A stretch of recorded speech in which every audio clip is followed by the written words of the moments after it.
Hello and welcome to another edition of the Movie Kit Podcast. I'm your host, Kit Bowen. We've got a great show for you today. We're going to talk about the big movie coming out this week, Kingdom of the Planet of the Apes, which is the fourth installment of the most recent Planet of the Apes, starting with Rise of the Planet of the Apes, then Dawn of the Planet of the Apes, then War of the Planet of the Apes, and now Kingdom. So let me read the description here. Many centuries later, after the reign of Caesar, a young ape goes on a journey that will lead him to question everything he's been taught about the past and make choices that will define a future for apes and humans alike. It stars the apes. I'll start with the apes first. We've got Owen Teague, who plays the main ape Noah. Kevin Durand plays Proximus Caesar. And Peter Macon plays Raka. And then the humans, we've got Freya Allen from The Witcher. I had to look her up. Oh yeah, The Witcher. Also William H. Macy and some others as well. I'll let you start us off, Joel. What did you think of Kingdom of the Planet of the Apes? Well, first I have to start that I think William H. Macy has a new nickname because I heard you say William H. Spacey. Oh, That fits. That sorry. really I fits. must enunciate. Sorry. But anyway, love you, Bill. I love everything you do. Um, uh, Including this movie. He was terrific in this movie, and the second he appeared, I was like, oh, of course he's got to be in this movie. Um, with his beard and shagginess, and just wait, something better is going to happen. Right. Um, that's he's really good at those guys. But this, at first when I heard it was being made, I kind of was like, you know, one, you started a new trilogy of a beloved pop cultural institution, and people were like, really? And then it was amazing. All three chapters were just amazing. And they wrapped it up so beautifully. I was like, why? Just like, why? And yeah, I'll tell you why.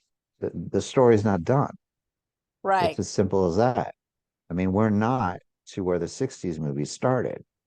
And you got a nice little trilogy, but what I liked about this most is that this is really catapulting us to the movies in the 60s and the Charlton Heston and um, where people are slaves and things like that. I mean, they're not Right. necessarily in this movie, but like you can see the writing on the wall Right. here, and I really love that unspoken tension that you feel like the lessons of Caesar are permeated through different characters who will carry on his legacy. It takes place generations later. Right. Um, and what I really like is that there are still people who believe in his teachings, his sayings, his beliefs, whatever, um, that humans and apes can live together. And of course, there are apes that clearly don't believe that, as there were in Caesar's movies.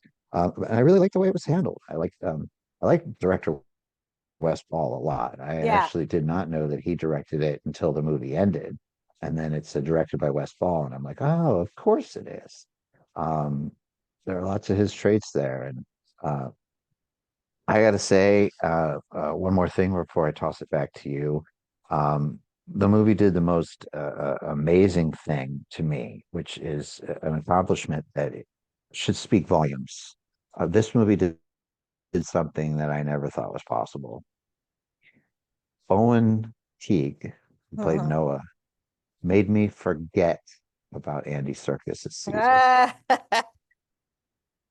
yeah, I mean, I kind of still missed I mean, I missed a him, little but bit. like those are some pretty freaking huge shoes to fill Yeah, that's true. as the anchor of this movie. I mean, the That's true. master of motion capture. And Owen just it was seamless from the beginning, and it was such a great character arc. Um, that I just kudos to him because as an actor, that had to be nerve-wracking. Yeah. Yeah. I mean, um, I too thought this was great. I've liked all of these movies actually. I really have. Hmm. I feel like they've gotten better as they've gone along. Although Yes.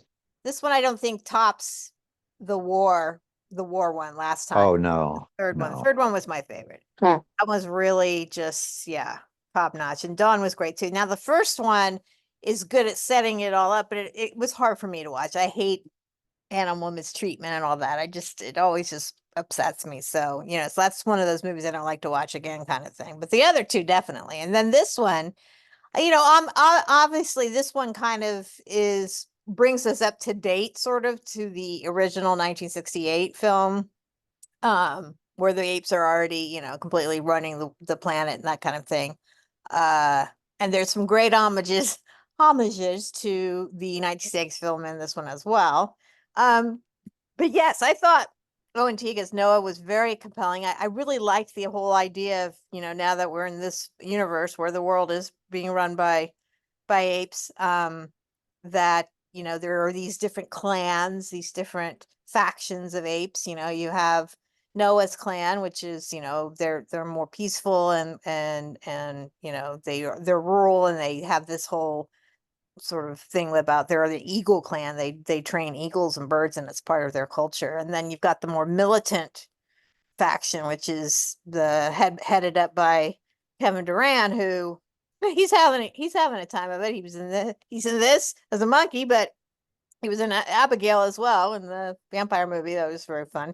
Um, but yeah, he plays kind of a Caesar-esque, um, commander or whatever, king, as he thinks he is, that, ruling over this rather large city, I would say, of apes. So, I loved all the different dichotomy, and I think the main plot device of having Noah go on a journey, on a quest, basically to rescue his clan, who's been taken by Kevin Durant's militant faction. So he's going off to, and then you throw in Freya Allen, who was from The Witcher, like I said, as a human. And of course, you come to find out that the humans are not necessarily all primitive and can't speak anymore. There's actually still a small group, I guess, of humans that are still, can still speak. And, the whole idea that the virus that was released in the first film somehow is makes humans, affects their brains so that they can no longer speak while the apes get smarter. That's, that was the whole premise of all these films. So yeah, I mean, I was there for the journey. I was there for the ride. I think the last or the last third of the movie is a little clunky sometimes, and a little far-fetched, I guess, in parts, but I'm always willing to suspend my disbelief. So like if, technology is still kind of working 300 years later, okay, so be it. I'm all right with that.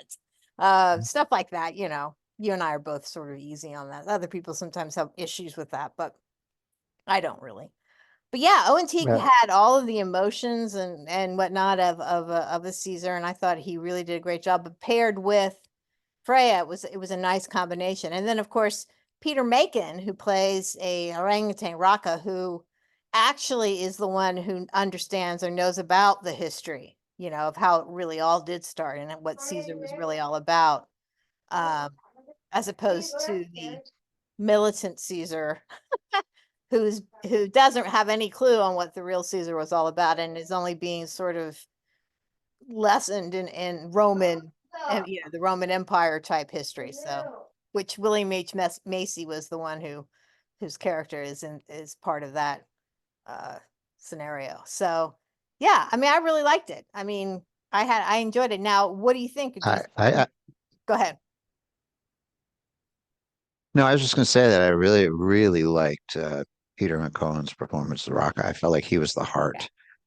He was really the heartbeat of this film, yeah, and the way things kind of happen, it really leaves a significant mark on Noah, and really helps him in his, not helps, but like aids his journey as a character. And I think that I thought that was really powerful, and that would not have been accomplished without the performance yeah.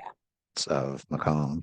I really think It's that, Peter Macon. and I like the Peter I Macon. love in all of these movies. Yeah. And yeah.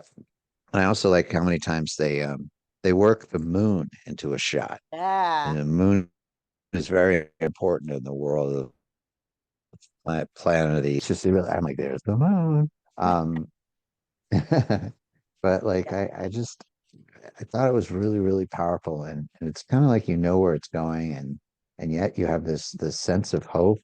I don't want to give anything away, but like Freya's May has one of the last lines in the movie, and as you said, like she really doesn't speak much, and then when she says this thing, Yeah. I'm like, oh my God, it was like a catapult right towards the movies that were in the 60s. Like Yeah. you're like, oh yeah.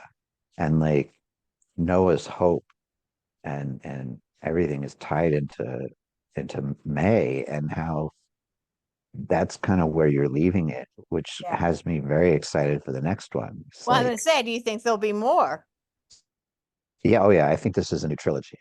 I think this is the first of the new trilogy.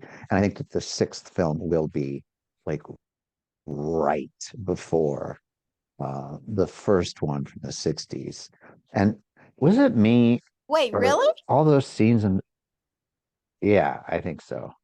Oh, okay. So wait a minute. Wait a minute. Let's back up here.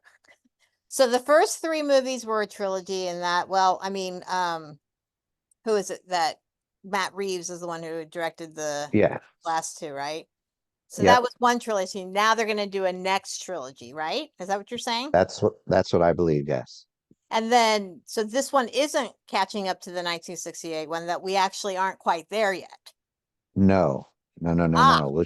We still have two movies. And that's why it's so important what May says to to Noah yeah, I forgot. that you forgot what she said? Yeah. Well, I don't think it really Spoiler gives alert. anything. Spoiler alert, okay? He said something about apes and humans getting along, and Yeah. she just looks at him and leans in and simply says, "This was all ours." And Yes. then like it was fade to black, and you're like, "Oh, well, you know what? Like this is not gonna go well." No, well, that was the whole Like, thing and she about seems her so her character that was it, fascinating to me, was that, right. she obviously had a mission, and we weren't quite sure all about what the heck is going on, right? We're not sure if she was part Uh-huh. of and Quiet. at the very end we do get a glimpse, um but she also had empathy, Oh she yeah. That's why that last line to me was so shocking. yeah, Like like yeah. oh shoot, like this Well, she sh obviously felt that this was, I mean, the last third of the movie is her on her mission thing, and then you get her real purpose and how she right. really feels. And even though she may feel empathy for Noah and his clan, she's also at the same time saying, "Yeah, this wasn't your world; this was our world," kind of thing. Yeah, Yep, yep, yep. And thus we've got our next two movies. ah, I see now. Okay, You I got see what I'm saying? you. Yeah, I'm there. I'm there. So like I sat in my seat when it faded to black and I was just like, oh my God, it just gave me chills. Yeah. Well, Like actually, it goes on a little bit on yeah, after that, but yes, yes, right. that's Yeah, it does. But yeah, I mean, but I it think I still was pays frozen. I homage mean, to the night. yes. I was gonna say it still pays homage to the 1968 one in this one. Oh Definitely. yes. I think all four have in some Yeah. way. Um, in the second one, I think we see the rocket take off. Or the third one. I think it was the third one. The Right. rocket that Charlton Heston is supposedly on. Like we see that rocket take off, and I'm Right. like, That's right. That's right. Okay. Yeah, I I mean, maybe know what's I've gonna missed happen this, when man. you I I may have to catch it all up. right. Yeah. So Well, I think we're anyway, catching up to the 60s. got So it. yes. But so what would your rating be for this? It's funny you mentioned the last part had clunky. I actually thought the beginning was a little clunky. So I was gonna go 4.5, but I'm gonna go 4. Okay. Okay. I'm gonna go 4 too. I think 4 is really, really the you know, again, I felt the same way. I felt that I actually liked the first part, and then the last part was, but I mean, all of it really, it's 2.5 hours long, so it's a little long, but it definitely doesn't get boring. So, Mm-mm. I was in it. Well, thanks, Joel, for joining me. I think, you know, it's a good movie for both of us. We both say high thumbs up. Definitely go see it in the theaters because it's spectacular to watch for sure. And we should probably be hopefully going to do a podcast in the next couple of weeks. I'm not sure about next week. I think, which is If, the big animated film, but beyond that, If, it's also and I Maria. think So Back to Black, I think. yeah. Oh yeah, that's right. That's right. Um, Tune and then in. just Go real ahead. quick, I always have a suggestion for streaming, and I'm not Yep. going to say much about it. And I don't know if you've seen it, but Hacks is back, baby. Yeah, Hacks And is back. HBO Max, and it is so good. The first 2, 3 episodes, I think, are up. So if you can't make it out to the movies and you just feel like staying in, pop on a little Max and watch a little Hacks. Sounds good. Thank you, There you Joel, go. and thank you all for tuning in, and we'll be back soon with more reviews for you. So stay tuned. Bye-bye.